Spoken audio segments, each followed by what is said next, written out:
Hi and welcome back to the Ruby Tuesday. My name's Ruben and this is my review for Love, Death and Robots Volume 4 or Season 4, whatever you want to call it. Netflix dropped it. We had a trailer a little while ago and then they've kind of put it in the back burner. It's not on the front-facing element of their search. It seems to be not really promoted that much. I don't know if you guys are finding this, but I wanted to talk about it to kind of bring it back in the forefront. Because as always, we have a different animation style for each of the 10 episodes. They arrange in different lengths from 7 minutes to 17 minutes. And everybody's going to have their own favorites. But let's jump in and talk about, is this volume as good as some of the others? Which is your favorite episode of this particular volume? How would you rank them? I'd love to know. Does this hold up compared to the other volumes? Let's jump in. So the first episode in Volume 4 is Can't Stop, which is turn up your stereo and tune into the Red Hot Chili Peppers concert that's unlike any other with a few strings attached. So think Pinocchio puppet strings. It's 6 minutes, so it's really short and sharp, but it doesn't need to be any longer than that because it's introducing us and reminding us to how eclectic and unique the Love and Death and Robots volumes have been, because they really go for creativity. They give studios the chance to showcase what they can do. It's often a stepping stone to, hey, here's what we can do. Give us a feature film maybe. And so we have this one, which is a great song, but also really illustrated like unique personalities is represented in their puppets and how they dance, maneuver on stage, seeing thousands of strings. I thought it was a really interesting way to reintroduce us to the Love, Death and Robots. Even though it's short and short, I think this is a lot of fun. And if you love the Chili Peppers, like I think most people do, you'll understand that they're so great. So this was like a really great introduction. It's not my favorite of the series, but I really enjoyed this. Then we have Close Encounters of the Mid Kind. They come in peace, but when the first encounter with Earthlings goes awry, these extraterrestrials are ready for vengeance. There's a message in this one which I quite like. Again, this is a short one, 7 minutes. Miniature little people going, with those high-pitched voices that you've seen in other animation where they... the animation itself is cute, but the message behind it is live by the sword, die by the sword.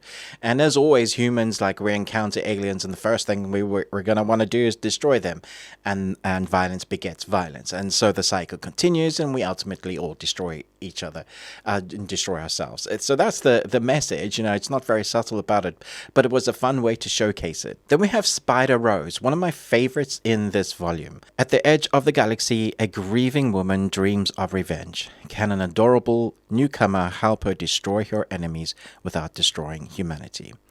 So it starts off with this lady. She's obviously taking some drugs to quell her emotional state. She's a sort of broker at the moment, but she has lost someone really close to her, and she desperately wants revenge.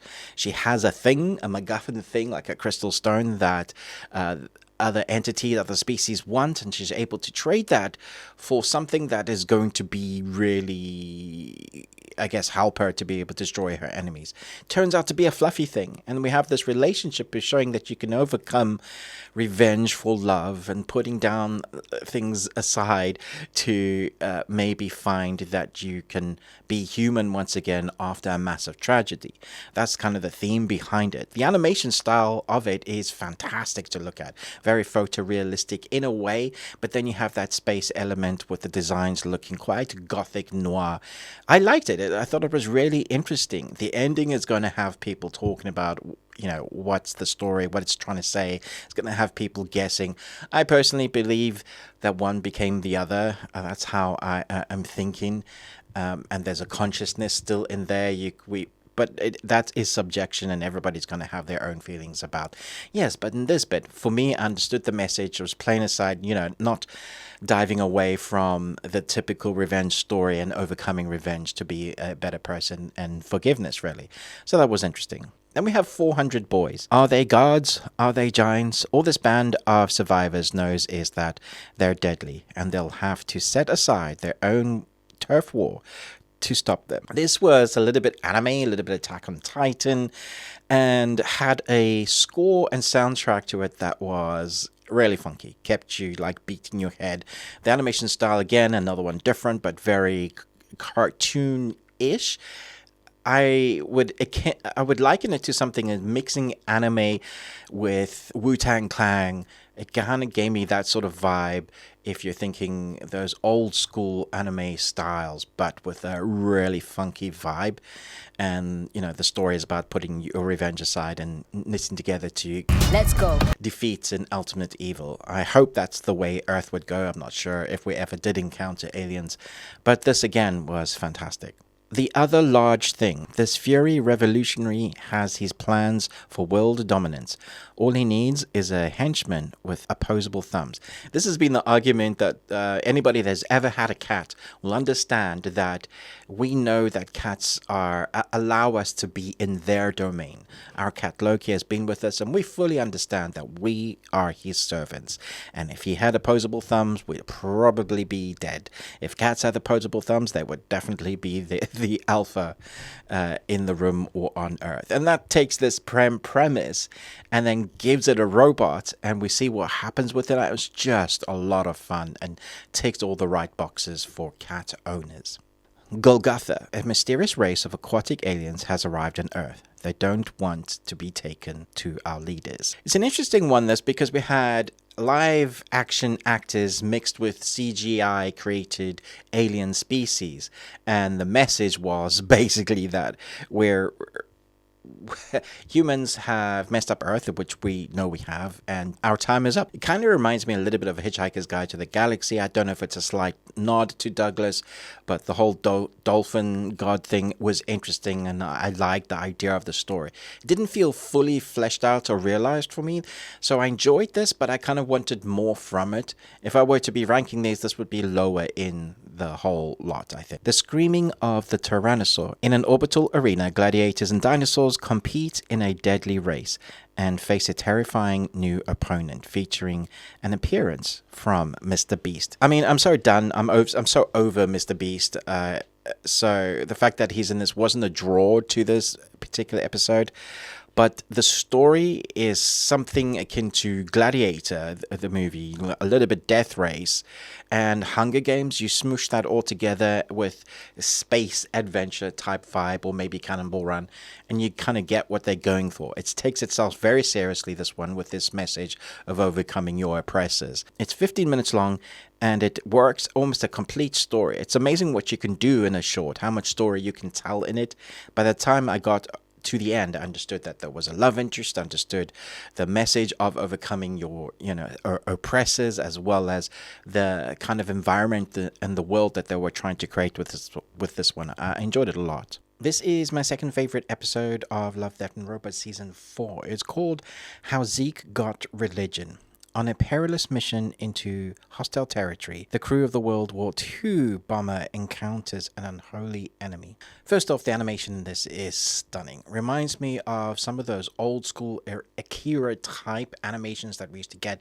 Ghost in the Shell, we're talking Akira, those monsters, even Legend of the Overfiend, really calling back to kind of those ones where they're Fist of the North Star as well, those that where they're sort of willing to go and do the body horror that lends itself to this type of animation.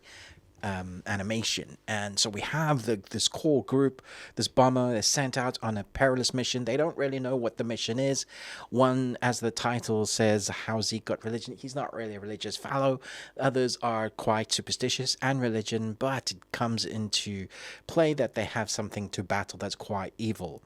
And seeing the real world aesthetics of this bomber fight something that is supernatural makes for a very entertaining episode, which is why it's my second favorite. Animation style, great story, contained story. It didn't need more than that.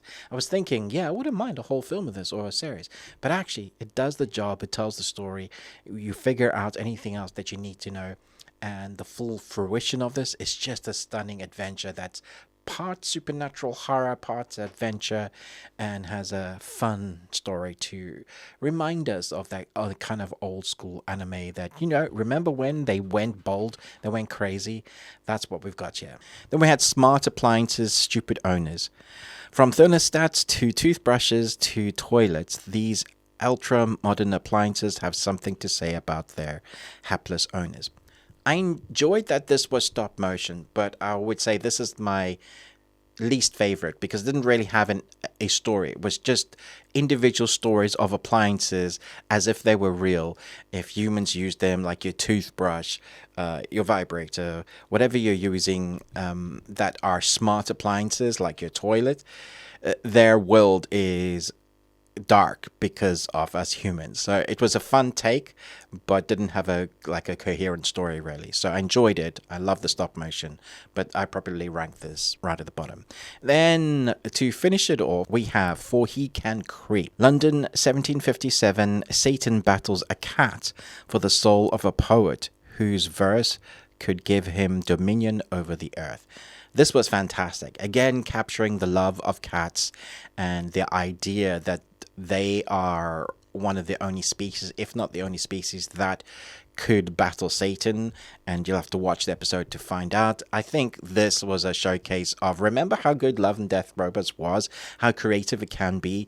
You have the cat trope, you have the Satan trope, you have the animation that's set in, old-timey London, then you have classical music, and you take all of that, you put it together, and what comes out is something quite magical and my favorite of the bunch. So that's how I would rank them really. This one would be number 1.